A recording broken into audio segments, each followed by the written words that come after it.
Buongiorno carissime, buongiorno carissimi. Oggi continuiamo la lettura del libro Cuore e l'episodio che vi leggo adesso si intitola Una medaglia ben data. Questa mattina venne a dare le medaglie il sovrintendente scolastico, un signore con la barba bianca vestito di nero.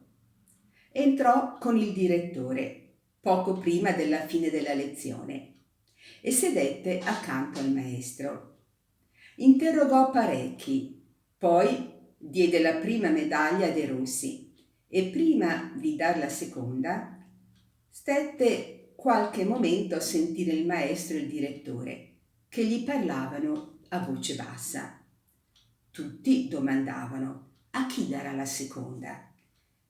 Il sovrintendente disse ad alta voce: la seconda medaglia l'ha meritata questa settimana Pietro Precossi. Meritata per i lavori di casa, per le lezioni, per la calligrafia, per la condotta, per tutto. Tutti si voltarono a guardar Precossi. Si vedeva che ci avevano tutti piacere. Precossi s'alzò, confuso, che non sapeva più dove fosse. Vieni qua, disse il sovrintendente. Precossi saltò giù dal banco e andò accanto al tavolino del maestro. Il sovrintendente guardò con attenzione quel visino color di cera, quel piccolo corpo insaccato in quei panni rimboccati e disadattati, quegli occhi buoni e tristi che sfuggivano i suoi, ma che lasciavano indovinare una storia di patimenti. Poi gli disse, con voce piena d'affetto, attaccandogli la medaglia alla spalla: Precossi, ti do la medaglia. Nessuno è più degno di te di portarla. Non la do soltanto alla tua intelligenza e al tuo buon volere, la do al tuo cuore, la do al tuo coraggio, al tuo carattere di bravo e buon figliolo. Non è vero, soggiunse, voltandosi verso la classe, che egli la merita anche per questo? Sì, risposero tutti a una voce. Precossi fece un movimento del collo come per inghiottire qualcosa e girò sui banchi uno sguardo dolcissimo che esprimeva una gratitudine immensa. Va dunque, gli disse il sovrintendente, caro ragazzo, e Dio ti protegga. Era l'ora d'uscire. La nostra classe uscì prima delle altre. Appena siamo fuori dell'uscio, chi vediamo lì nel camerone proprio sull'entrata?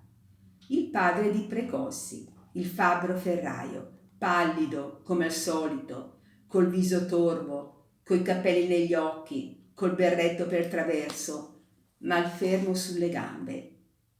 Il maestro lo vide subito e parlò nell'orecchio al sovrintendente. Questi cercò Precossi in fretta e, presolo per mano, lo condusse da suo padre. Il ragazzo tremava. Anche il maestro e il direttore si avvicinarono. Molti ragazzi si fecero intorno. Lei è il padre di questo ragazzo, è vero? Domandò il sovrintendente al fabbro, con fare allegro, come se fossero amici. E senza aspettare la risposta: mi rallegro con lei, guardi, egli ha guadagnato la seconda medaglia, sopra 54 compagni. L'ha meritata nella composizione, nell'aritmetica, in tutto. È un ragazzo pieno di intelligenza e di buona volontà, che farà molto cammino. Un bravo ragazzo, che ha l'affetto e la stima di tutti. Lei ne può andare superbo, gliel'assicuro. Il fabbro, che era stato a sentire con la bocca aperta, guardò fisso il sovrintendente e il direttore e poi fissò il suo figliolo, che gli stava davanti, con gli occhi bassi, tremando.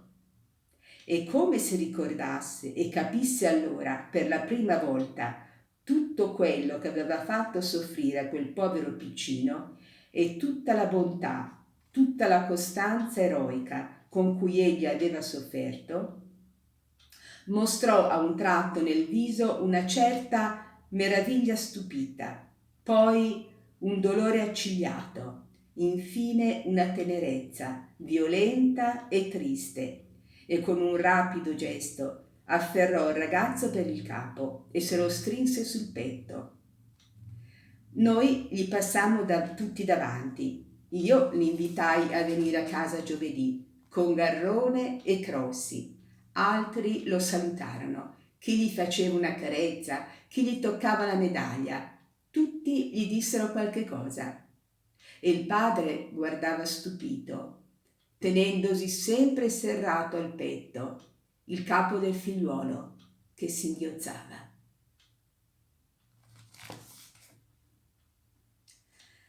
Adesso leggo un altro episodio che si intitola Buoni propositi. M'ha destato un rimorso quella medaglia data a Precossi. Io che non ne ho ancora guadagnata una. Io da un po' di tempo non studio e sono scontento di me e il maestro, mio padre e mia madre sono scontenti.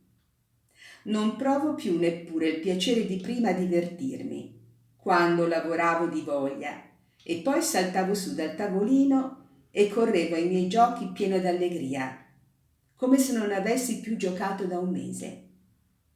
Neanche a tavola, coi miei, non mi siedo più con la contentezza d'una volta.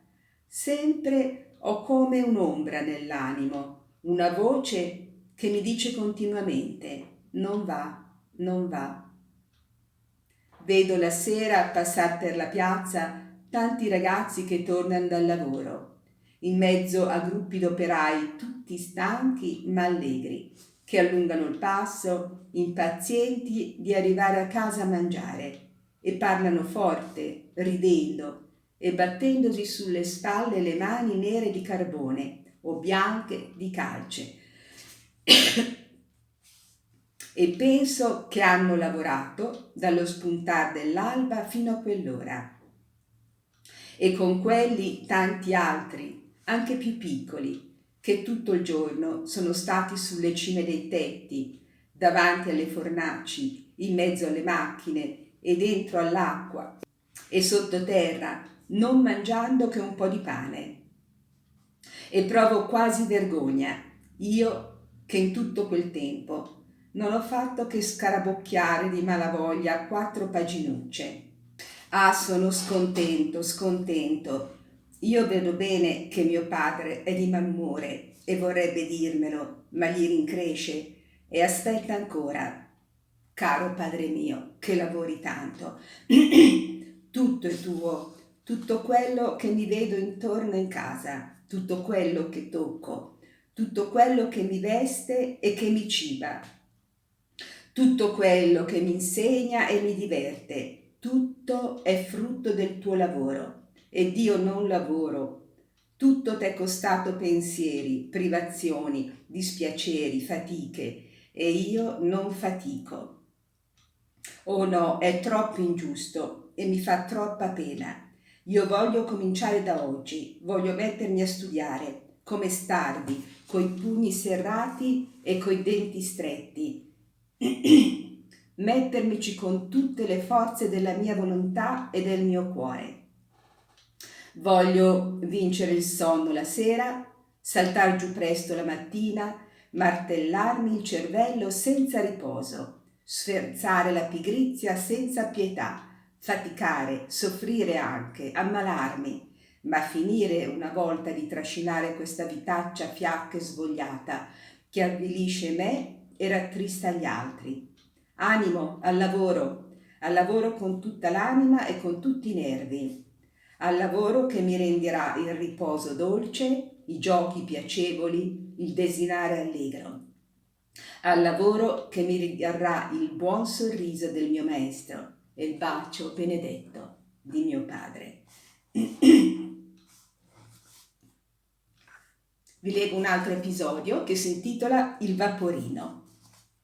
Precossi venne a casa ieri con Garrone. Io credo che se fossero stati 2 figlioli di principi, non sarebbero stati accolti con più festa. Garrone era la prima volta che veniva, perché è un po' orso e poi si vergogna di lasciarsi vedere, che è così grande e fa ancora la terza. Andammo tutti ad aprire la porta quando suonarono. Crossi non venne perché gli è finalmente arrivato il padre dall'America, dopo 6 anni. Mia madre baciò subito Precossi, mio padre le presentò Garrone dicendo: «Ecco qui, questo non è solamente un buon ragazzo, questo è un galantuomo, è un gentiluomo». Ed egli abbassò la sua grossa testa rapata, sorridendo di nascosto con me. Precossi aveva la sua medaglia ed era contento, perché suo padre si è rimesso a lavorare e son 5 giorni che non beve più. Lo vuol sempre nell'officina a tenergli compagnia e pare un altro. Ci mettemmo a giocare. Io tirai fuori tutte le cose mie. Precossi rimase incantato davanti al treno della strada ferrata, con la macchina che va da sé a darle la corda. Non aveva viste mai. Divorava con gli occhi quei vagoncini rossi e gialli. Io gli diedi la chiavetta perché giocasse. Egli si inginocchiò a giocare e non levò più su la testa. Non l'avevo mai visto contento così. Sempre diceva «Scusami, scusami» a ogni proposito, facendoci in là con le mani perché non fermassimo la macchina. E poi pigliava e rimetteva i vagoncini con 1000 riguardi, come se fossero di vetro. Aveva paura di appannarli col fiato e li ripuliva, guardandoli di sotto e di sopra e sorridendo da sé. Noi, tutti in piedi, lo guardavamo. Guardavamo quel collo sottile, quelle povere orecchine che un giorno avevo visto sanguinare, quel giacchettone con le maniche rimboccate da cui uscivano 2 braccini da malato, che si erano alzati tante volte per difendere il viso dalle percosse. Oh, in quel momento io gli avrei gettato ai piedi tutti i miei giocattoli e tutti i miei libri. Mi sarei strappato di bocca l'ultimo pezzo di pane per darlo a lui. Mi sarei spogliato per vestirlo. Mi sarei buttato in ginocchio per baciargli le mani. Almeno il treno glielo voglio dare, pensai, ma bisognava chiedere il permesso a mio padre. In quel momento mi sentii mettere un pezzetto di carta in una mano. Guardai. Era scritto da mio padre col lapis. Diceva: «A Precossi piace il tuo treno. Egli non ha giocattoli. Non ti suggerisce nulla al cuore?» Subito io afferrai a 2 mani la macchina e i vagoni e gli misi ogni cosa sulle braccia dicendogli: «Prendilo, è tuo». Egli mi guardò, non capiva. «È tuo», dissi, «te lo regalo». Allora egli guardò mio padre e mia madre, ancora più stupito, e mi domandò: «Ma perché?» Mio padre gli disse: «Te lo regala. Te lo regala Enrico perché è tuo amico, perché ti vuol bene, per festeggiare la tua medaglia». Precossi domandò timidamente: «Debbo portarlo via? A casa? Ma sicuro?» «Ma sicuro», rispondemmo tutti. Era già sull'uscio e non osava ancora andarsene. Era felice. Domandava scusa con la bocca che tremava e rideva. Garrone lo aiutò a rinvoltare il treno nel fazzoletto e chinandosi fece crocchiare i grissini che gli riempivano le tasche. «Un giorno», mi disse Precossi, «verrai all'officina a vedere mio padre a lavorare. Ti darò dei chiodi». Mia madre mise un mazzettino nell'occhiello della giacchetta a Garrone perché lo portasse alla mamma in nome suo. Garrone le disse col suo vocione «Grazie», senza alzare il mento dal petto. Ma gli splendeva tutta negli occhi l'anima nobile e buona. Bene, spero che vi siano piaciuti gli episodi di oggi. Vi auguro di passare una buona giornata e e vi abbraccio tutti con tanto affetto. A presto!